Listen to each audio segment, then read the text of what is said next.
Welcome to Sales Velocity TV, where we pull back the curtain on how the top businesses in the world sell more with less resistance. Bringing over 50 plus years of combined sales experience and over 100 million in revenue generated, please welcome the hosts of Sales Velocity TV and two incredibly entertaining gentlemen, Andrew Cass and Aaron Parkinson.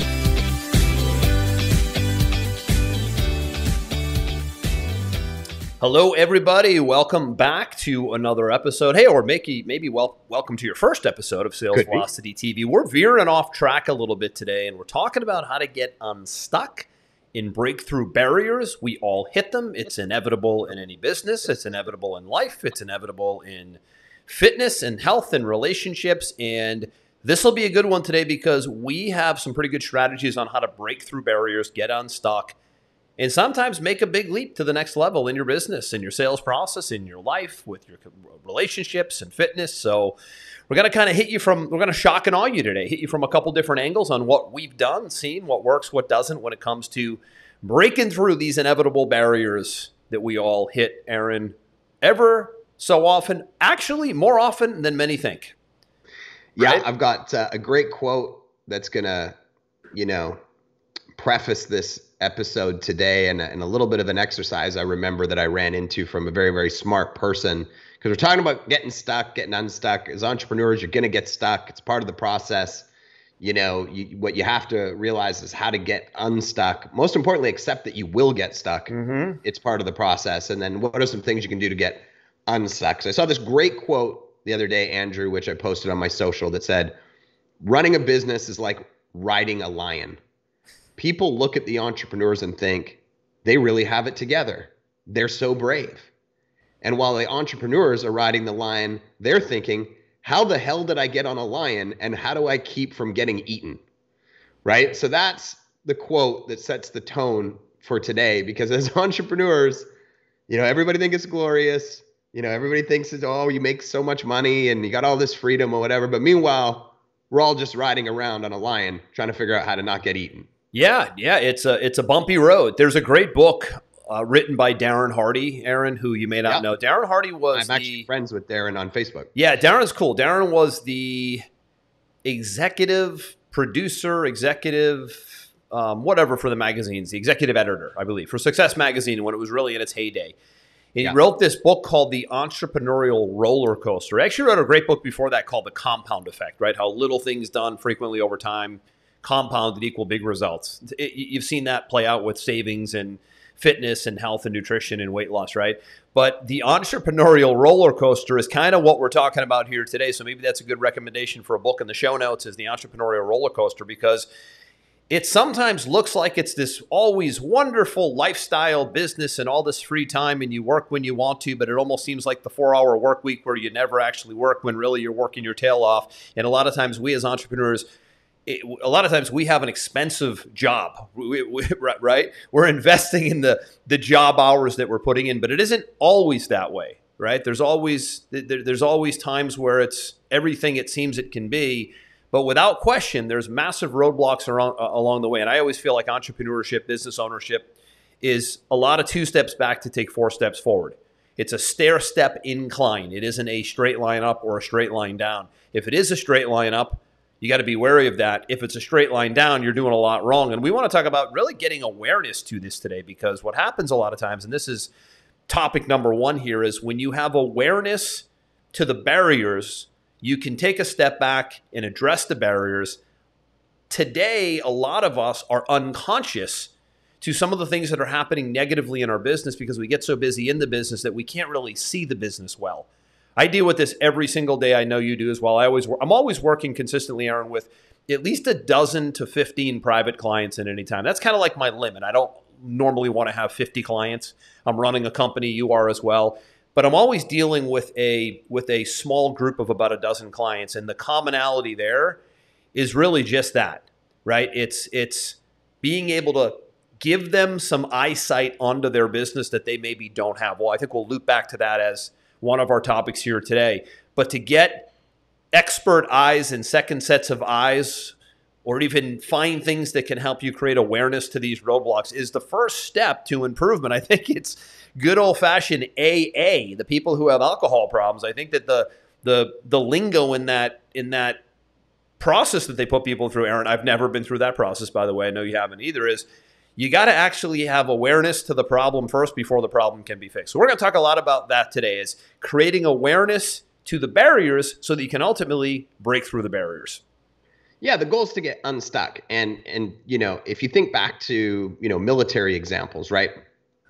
You know, when they had the big battles on the field, you know, hundreds of years ago, even thousands of years ago, there's always a general, right? There's always somebody that's leading the plan, the battle, right? The general is never in the middle swinging the sword, right? The general is sitting at the top of the hill, observing what's going on, evaluating how it's going, and adapting a new strategy to whatever's coming at them, right? And as a business owner, we're always in this fluid experience where things are changing, technology's changing, people are changing, people are coming and going, government's changing stuff. Like it's almost a daily ongoing battle. And what you and I both find is that when we get stuck, what's happened is we've gone from being the general standing on the hill, observing the strategy and moving the pieces, to somehow we've walked our way down the hill right into the fray of the battle, and we're swinging swords for our life against 5 or 6 enemies at the same time, and we've lost perception. And a little bit of control gets lost there also. There's a ton. When you start getting in there and you start swinging the sword daily, trying to hack the enemies down and putting out fires left and right, you have almost zero ability to look at things strategically and make strong moves versus reactive moves. Mm-hmm. Mm-hmm. So, you know, starting this today with awareness is so important, because in order to have awareness, the first thing you have to do is you have to recognize that you're stuck. And then the second thing you have to do is pull yourself out of the fray and take a step back and look at it big picture. And one of the ways that I like to think of it, you know, Andrew, is almost like I'll pretend that my business is my client, right? I'll look at my business through a set of filters of what would I tell this client if I was looking at it through fresh eyes. What would I tell me, the client? What would I tell me, the client, right? That's a fun exercise to do also, isn't it? Yeah. If I'm evaluating the strengths and weaknesses, what does your marketing look like? What do your operations look like? What does your product suite look like? What does your sales department look like? What does your, you know, legal situation look like? And try to look at it through a filter of not being biased of what I have, but actually cold and calculated, like I am with clients. Then all of a sudden you start to see the weaknesses which have potentially got you stuck, and look at it like that general from the top of the hill versus looking at it through the eyes of a soldier who's just trying to swing a sword and stay alive. Right. So that's one of the exercises I put myself through to, once I've established I'm stuck, how do I start to get myself unstuck? And it's removing myself from that chaos for a second. It's thinking macro versus thinking micro, right? Mm-hmm. Because a lot of us as entrepreneurs, what our natural default is just work harder, work longer, power through it, sleep when you're dead, don't be a pussy, right? That's the kind of stuff we tell ourselves. When in reality, you know, the definition of insanity is doing the same thing over and over and over again and expecting a different result. Yeah. So we want to talk about the pivot here, right? So when you identify this wall that you keep coming up against, A, how do you recognize it? B, how do you pivot to either get away from it, get someone else to do it, or kill it altogether so it doesn't keep bogging you down, because it can become like a cancer and just eat away at the business, right? So we always end up in our business in certain little buckets that can be cancerous to us in the business, where we're not the right person to be in that role. It's not a strong point of ours. It's a weak point, but yet we keep shoving the square peg in the round hole, trying to make it work, and we're just beating our heads against the wall. So if you feel that way with any process, could be operations, could be sales, could be marketing, could be presenting, right? Everybody has their thing that they're like, I am just not good at it. I'm not going to keep pounding my head against the wall to do it because I know I should. I need to either kill it or bring someone in who's good at it, who can bring more value to the business and ultimately the clients and the customers by doing that one thing, right? So that to me, Aaron, is the big awareness piece. Is where are those pieces of the business that you're actually not helping the business by doing? That's Correct. the barrier. Yeah, and this kind of goes into our next point, which is resetting your desire or resetting your inspiration or resetting your motivation, right? So if you're stuck, the first thing you have to do is just admit that you're stuck, right? Have awareness of it, right? The second thing you have to do is you have to take a step back and don't be the soldier, be the general, and evaluate really what the challenges are, right? What are they in front? And then third, you have to look at your own desire, your own inspiration, your own energy levels, because your energy levels are the most important thing in driving the business. You're the visionary, you're the leader, you're the catalyst that makes things happen. And it happens to me all the time. I know it happens to you. You just told me right before we got on this call today, right? You're like, I had 6 calls in a row yesterday and I have 7 booked today.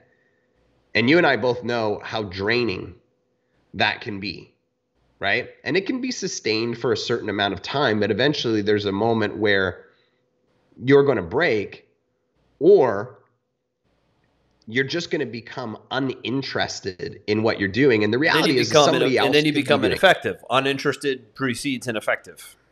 Correct. Right? Right. And the reality is, just because you can doesn't mean you should. Right. Exactly right.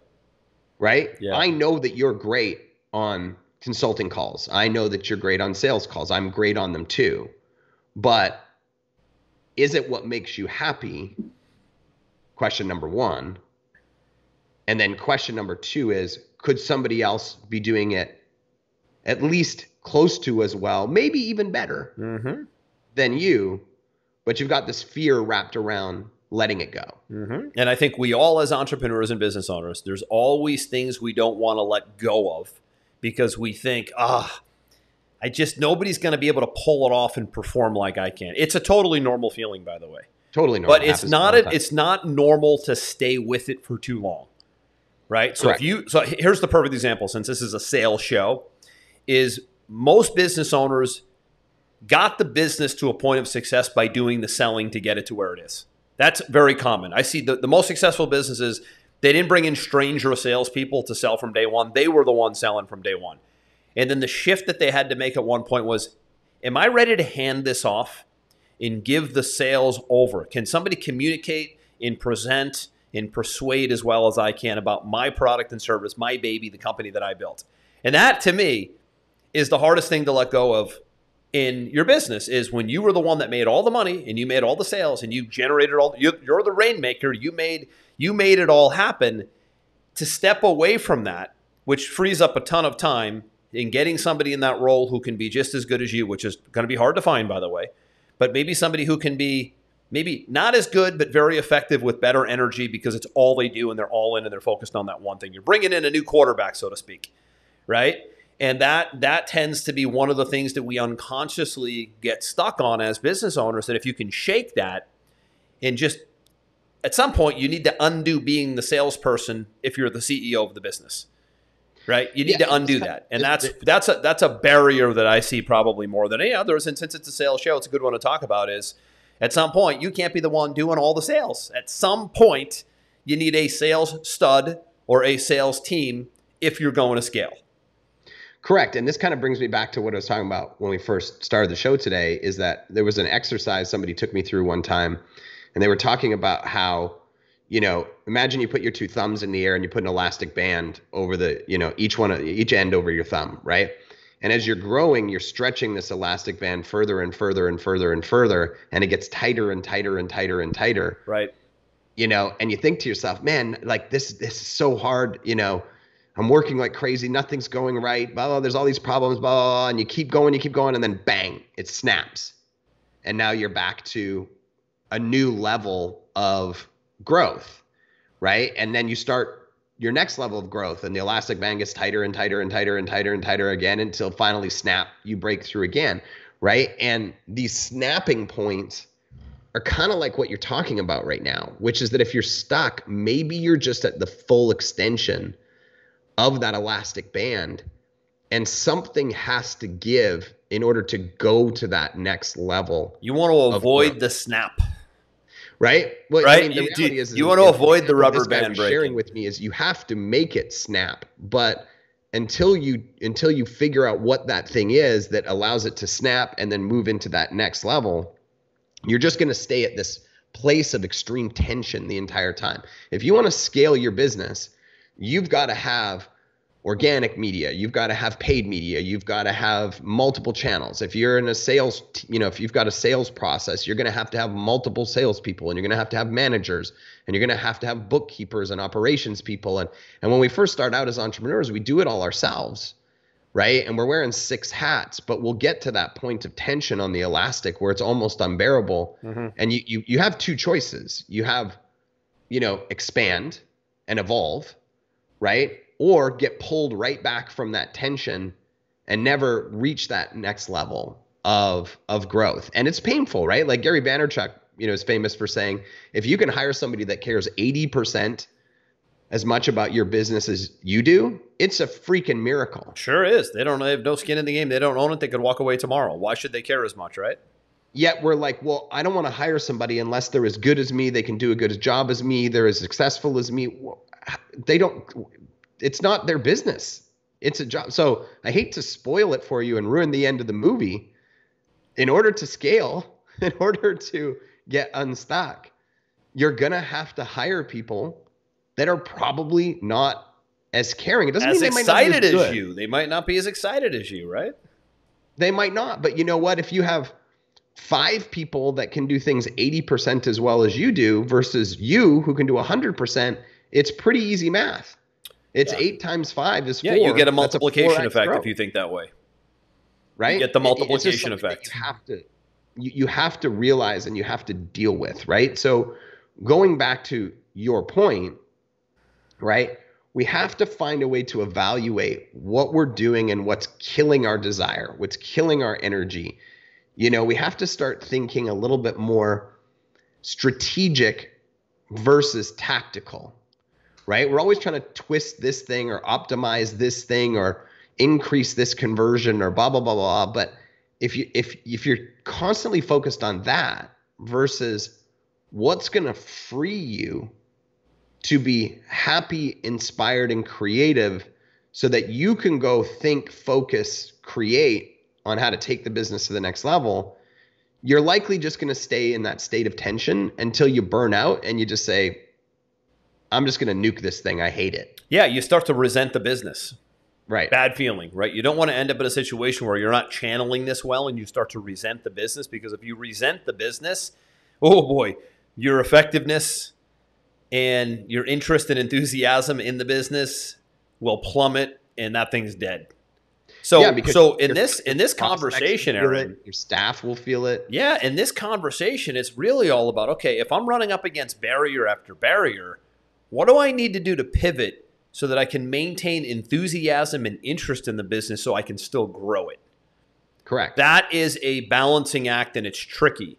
And as drivers, as A-types, you and I are the same way. You're better than it than I am. You're probably a little more relaxed and better at understanding when to step away and when not. I'm kind of a pusher. I think it's from playing sports all my life. We've just been taught to power through things. And sometimes I have to let go of that and not power through things, but really take a step back and power down. Not power through, but power down. And by power down, we mean, is it taking a day off to focus on recovery, getting some personal things done, not having an agenda, maybe getting a massage. Like you and I talk a lot about getting into the modalities of fitness that the modalities of recovery when it comes to fitness. And it's funny, I meant to tell you this earlier. There was a comment on one of our one of our social media properties about the show, and somebody, I don't know if it was a guy or a lady, but somebody jumped on and said, "Oh my God, I love this show so much because you guys have this great blend of sales and fitness." And I'm like, fitness? And I don't even, I'm like, I don't even realize fitness. This is Sales Velocity TV. What do you mean fitness? So I didn't realize that a lot of times we default to like making sure we get ourselves physically right so we can perform better in the business. They're definitely tied together. And this is a big one. It was great to hear because sometimes we bring it up just in passing. We don't realize we're talking about it. But there's such a human physical and health and lifestyle element to being able to be a better performer in your business, to being able to keep enthusiasm high and to be able to keep yourself engaged and in the game to a point where you can still show up and perform and not be dragging your head. And that's contagious, by the way. So if you're pulling that off in your business, that's leadership.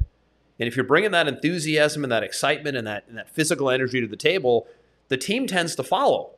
It's like sports as well, right? When they planted Tom Brady into the Tampa Bay Buccaneers organization, like it's almost like people were like, because he's here, can he create an environment around us that can like get us to the Super Bowl? I was like, there's no chance in year one, and it happened. They implanted that type of energy, enthusiasm, interest, the ability to lead and perform and recover, like all of the philosophies that he's been known for over the last 22 years. He brought it to an organization, and that organization wasn't going to the Super Bowl if that guy wasn't there in that year. So think about, I'm assuming I'm talking to a lot of business owners that run the show, even if it's a 2-man show or a 200-man show. The energy you bring to the table and what you do to keep your energy and enthusiasm high has a trickle-down ripple effect across your entire team. And if you don't recognize that, even if you don't do it for you, do it for them. Even if you don't get yourself right and get through these barriers for you, do it for them, because it is a trickle-down effect. And that's exactly what happened in that organization. Well, and this kind of comes into point 3, which is, I call it checking the bubble for cracks, right? I'm a big believer there that you need to, create an environment, create a bubble around yourself that allows you to stay happy and focused and making progress. And when you just say bubble, you use that term bubble a lot. So when you say bubble, do you mean environment, right? Like you're really conscious of the environment? It's my conscious environment, and my conscious environment is always affected by really 3 different things. It's affected by what I allow in my mind, right? So I'm always conscious of like, what am I letting inside the bubble? Like right now in Cayman, they've decided to not allow people in as of October 15th again, because there's like 18 new cases or something, and everyone's freaking out and losing their mind. I'm not even getting involved in the conversation because that does not affect me. It does not affect my business, and I'm not going to allow that to suck me into some never-ending conversation with a zillion people who would rather focus there than focus on what we're creating, right? So, checking for cracks in the bubble. Am I letting negative people get in my space? Am I letting too much media get in my space, right? In the bubble, it's important for me to be fit, right? Am I consistent in what I'm doing in my nutrition and my workouts, right? Or am I allowing myself to slide into longer nights, less healthy meals, less sleep, et cetera, et cetera? In my bubble, I take weekends off with my kids because I built this business to have the freedom to be with my kids, right? Am I allowing outside factors to all of a sudden eat those hours throughout the weekend that are my primary motivation to do this, right? So the third point really is you gotta check the bubble, right? Mm-hmm. Business is a marathon. Nobody who's not a runner would unless they're a moron, would just get up one morning and say, I'm going to run a marathon, right? Because you'll die, right? So business is both a mental and physical marathon, right? So in order to be successful, you have to protect your body. You have to protect your mind. You have to give it time to recover, right? You have to set boundaries. And the answer to when you're stuck is not just work harder, work longer, because all you do is depreciate the value of what you're putting into the business. You depreciate your patience level. your quality of work, your networking, your communications, all of it. Yeah. It's not the answer. You know what a lot of writers do? Big writers, guys who Nope. write No idea. the big novels like the John Grishams, the Harlan Sure. Coe. By the way, I don't know if I ever told you this or even mentioned on the show. I'm like one of my hobbies, and by the way, this is a big piece I want to talk about next, is having other interests outside of the business. There is more to life, right? One of my interests and hobbies is I like mystery novels. I like the really good high-end, 300-400 page Bible looking mystery novels. And to me, that's like some people's Netflix. I'm not a big Netflix guy. I don't get into the series. I know everybody breaks my chops about this, but I'm more of like the mystery novel guy. So like when you go spend 14 hours watching 14 episodes of Netflix, I'm going to go spend probably 6 or 7 hours over the course of a week reading a novel. Great. And they're amazing, like the mystery and trying to figure out and all the different moving parts. I love that stuff. But what those guys do when they get a $15 million signing bonus by a big publishing house to go write their next blockbuster novel, they got to get totally out of the environment that they're in day to day. And they'll oftentimes go to a resort for a week in Colorado, Idaho, middle of the country, mountains, Montana, and they'll write the book completely away from everybody and everything. They'll change their environment to produce the result that they want to produce because they know that they keep getting stuck in the normal, what you call bubble and what I call environment. So it's fascinating when you watch. They put themselves in a bubble. Yeah. That's what they do. They do. They put themselves in a different kind of bubble where they go, you know what, I have to go crack this story now. I have to go do this, right? So that's an example of sometimes having to completely change your environment, get away, go away, to maybe work on a different piece of the business. But back to that hobby thing, another way to, I don't know if I want to call it getting unstuck, but it's a great way to take your mind off the day-to-day, because we all have to have a release. 10-hour days, 8-hour days, 15-hour days, multiple projects moving around. Like we're always thinking about it. And sometimes just the thinking about it creates a lot of energy as well.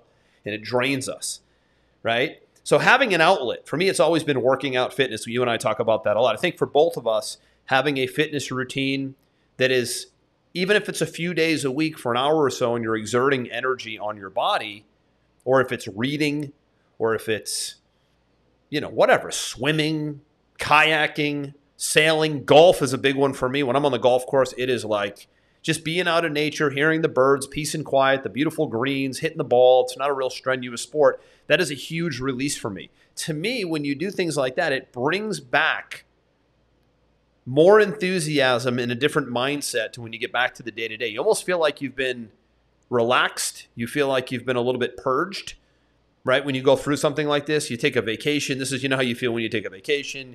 You know how you feel when you take a full day at the beach or something, right? A full day on the golf course. When you do those disconnect type activities, sometimes you'll get some great ideas being out there that you wouldn't have got in the day-to-day, which sometimes get you through these barriers. But other times what that bout of activity does that has you not thinking about the business is it frees your mind to then go think about the business differently when you come back.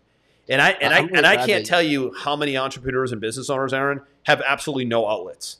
So if you want to ultimately stay stuck and never be able to break through barriers, have no hobbies, have no physical activity, have nothing of interest outside the business, and your mind will literally shrink and you will become less creative and less effective in the business. It's fascinating how that works.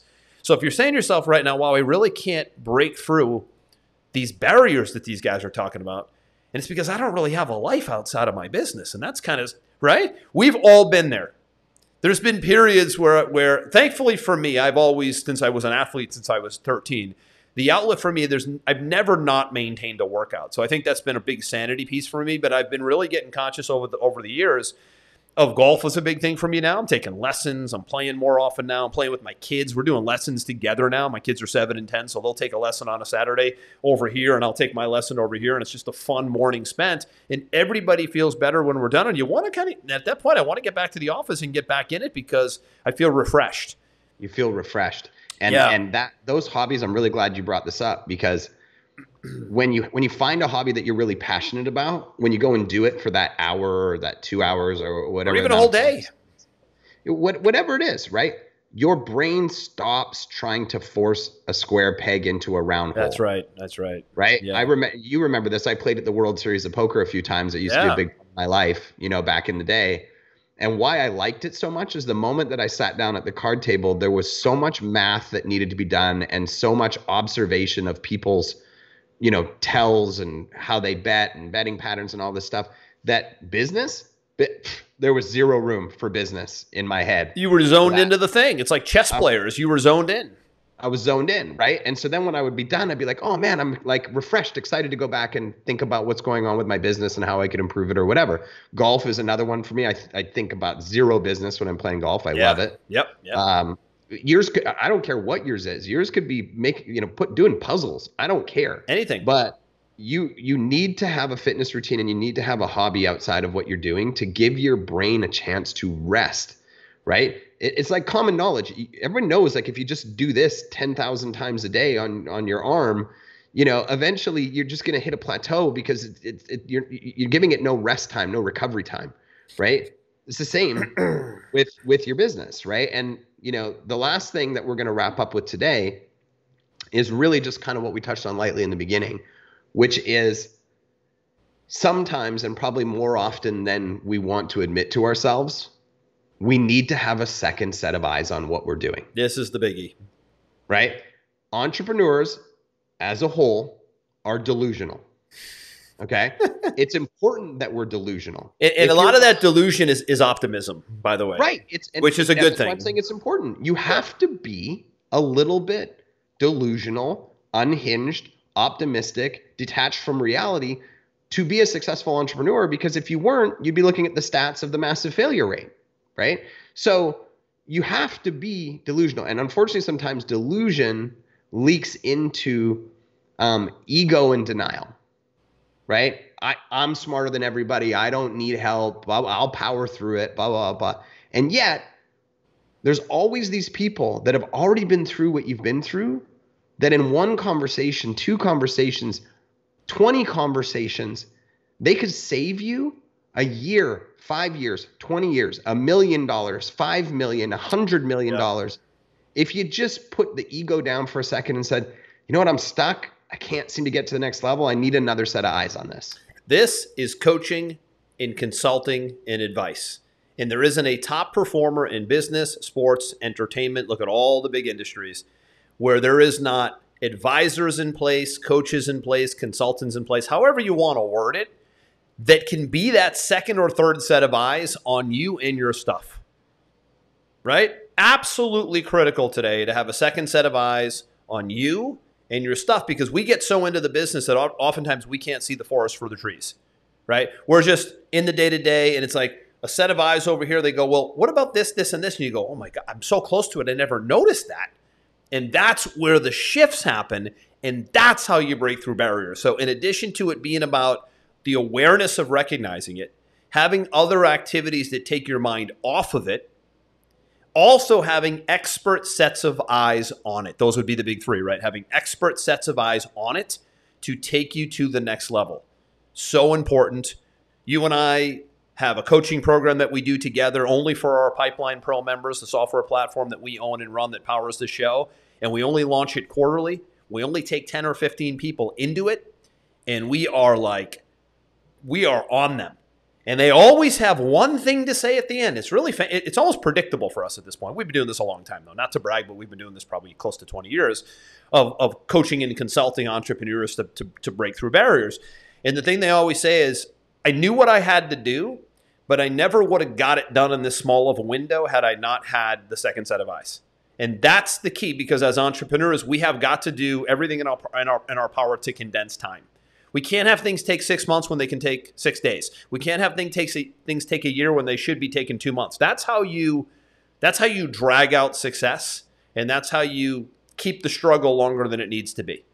Is you try to be on an island, you do it all yourself, you power through it, you burn the midnight oil, you don't take on the extra hobbies, your energy goes to shit, and you don't want anybody else's advice. It's a recipe for disaster, and it's exactly how you don't break through barriers. Topic of the day. Agreed. I think you summarized it perfectly. Yeah, so I'm going to leave it there. Short one today. We veered off path a little bit, but we will be back same time, same place next week. Sales Velocity TV live in the Facebook group every Friday, 11 a.m. Eastern for those that catch it live. I know a lot of you catch it on the run on your favorite podcast platform. Let us know what you think of the show. The feedback's been tremendous. We appreciate it. We love doing it. We like to take a different approach to a sales show where we're not always talking about sales, but we're always talking about peak performance and how you make you better so you can show up better inside your business and ultimately make more money and make more sales. All past episodes are at salesvelocitytv.com. Feel free to jump over there, download them, watch them. They're on YouTube as well, and we will see you in the next episode of Sales Velocity TV and radio. Have a good one. We hope you enjoyed this episode. Sales Velocity TV is powered by Pipeline Pro, the ultimate all-in-one sales pipeline management and marketing automation platform that makes all others obsolete. And we can prove it. Take a tour at gopipelinePro.com. See you on the next episode.